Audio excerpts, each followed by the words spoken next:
Hey guys, welcome back to Metroid Other M. In this part, lava. Dropping bombs also. Yeah. And welcome to Metroid Other Man. Other man? I don't think I get this joke. That went right over my head.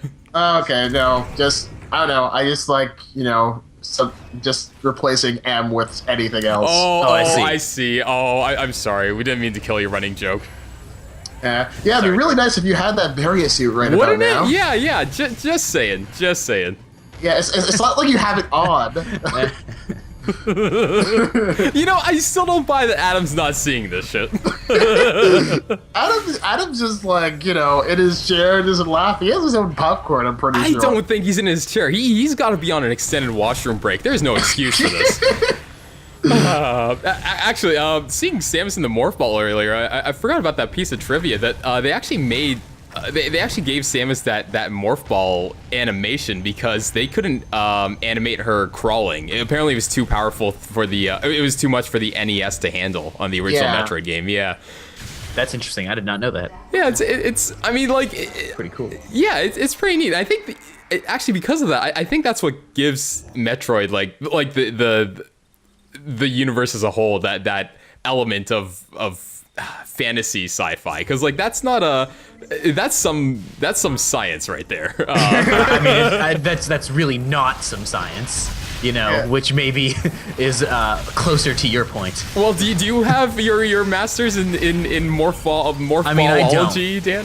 Well, I do have my masters in media production, but I don't have masters in that. Yeah, though I have always found, sometimes I think about what Samus's body must look like when she's in that ball, and I can't. It's like, it's just like, wow, this is not human. There's a video I saw years ago where it's like she just goes into her morph ball, and then suddenly she's like, ow, I can't move, ow. Yeah. It's like, you think about it as like her suit sort of forces her spine to snap. Ugh. And then just turn her into this weird contortion. Well, a ball. Look how small this ball is. Well, from the little bit of what you could at least gauge, I guess, from the animation. Although this is more from Prime, because in Other rounds she just like essentially just transforms into a ball of light, or from a ball into a ball, like. If you looked at like how she animates in Metroid Prime, like it actually seems like she just gets turned to energy, which is held at the center of the ball. Yeah, maybe there should be some justification. Maybe they should make the Chozos. Hey, the Chozos can all transform. Didn't know it. Turns out they're all shapeshifters. And that makes total sense. She just turns into ball. Or maybe that's just how she rolls. I'm not even sorry. No, that'd be interesting. But so what Jordan was saying, yeah, I think I was it in Prime where they established that she transforms into some weird ball of light, or some sort of ball of energy. I'm not really sure if they established that. It just looked like that from her animation. Yeah. I could have sworn I remember seeing that somewhere. Look, now use the various suits. He came back from the washroom. I remember distinctly this moment playing this game, and that happened, and I swear I almost had a conniption. Because it's like, are you fucking serious? Yeah, it's now you want me to use it? Yeah, because it's such a random moment for it to happen too. Like just before she gets grabbed by this gigantic monster thing. Yeah, and I swear, like at that moment, I was very, very close to rage quitting that game entirely. Cause it's like, you can't be serious. Adam, I quit.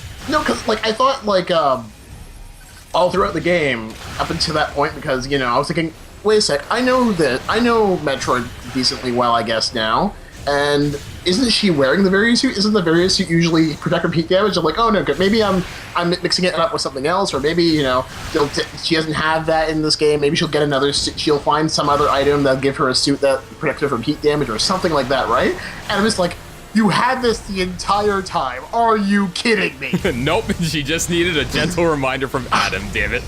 Actually, with I think there's a boss going on behind this Oh conversation. yes, there's certainly a boss going on. This is actually one of my favorite bosses. It's just it's got a pretty neat pattern.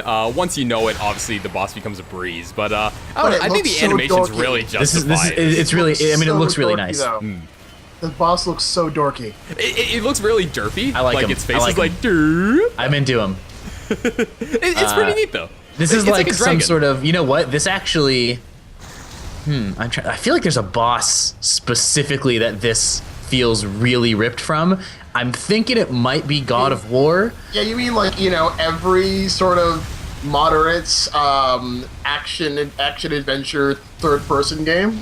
I mean, yeah, Boss? there's a lot of God of War influence going on here, right? Like, there's a lot of, hey, here's a big monster, and like now you're gonna climb on him and do some cool move. Yeah, but I mean, like this is crap that we've been doing since like freaking Crash Bandicoot. Wait, they have- Crash Bandicoot? Yeah, I'm not so sure about that one. Wait Oh, a sec. okay, sorry. Okay, maybe not. But I mean, like it has a pattern, and it's an easy sort of way. I mean, like even Mario bosses are designed a little bit similarly. But yeah, this entire sort of boss seems ripped off from a whole bunch of games, which kind of blur together. Okay, agreed, but I think it's the presentation that it comes down to for this one. Yeah. I mean, arguably, it is one of the most fantastical bosses Samus faces in this game. The other Well- ones have, like, their own merits, but this one's like, it's a dragon, man. You can't This go is wrong cool. with dragons. I'm Is into it these really? animations. Let's also not forget that like Team Ninja before this game did Ninja Gaiden, like the 3D one, like the Xbox one, which Yeah. is a game of this type, right? Like is that sort of like character action third person kind of game. That I mean, unfortunately, I've not played enough of that game to really be able to see these parallels. I don't know if there are big bosses in that game. I kind of feel like there aren't, but There are somewhat. okay. That particular boss fight seems very God of War-ish to me. Yeah. But, Team Ninja, they are, I guess they're usually thought of as like the Dead or Alive people, but like they've done stuff other than that too. And in the case of Ninja Gaiden, like that's a really well-regarded game, that first one especially. Well, I mean, that's the thing, though, and this is something I also realized, like, right before this came out, was that the reason why they made, like, so many well-regarded things was partly because of, the game director, Itagaki. 'Cause Yeah. a lot of, like, he directed the Ninja Gaiden until he got, like, fired for sexually harassing one of the staff members. Oh. I did not know that was what happened. Yeah, I think years ago he got fired for that because of several sexual harassment cases in that's the no good. office around him. No, that is no no good. good. That is definitely no good. But and I mean, he deserved to get fired for that. But you notice that as soon as he got fired, like the quality of Team Ninja's games dropped drastically. You know what? Dead or Alive 5, pretty good.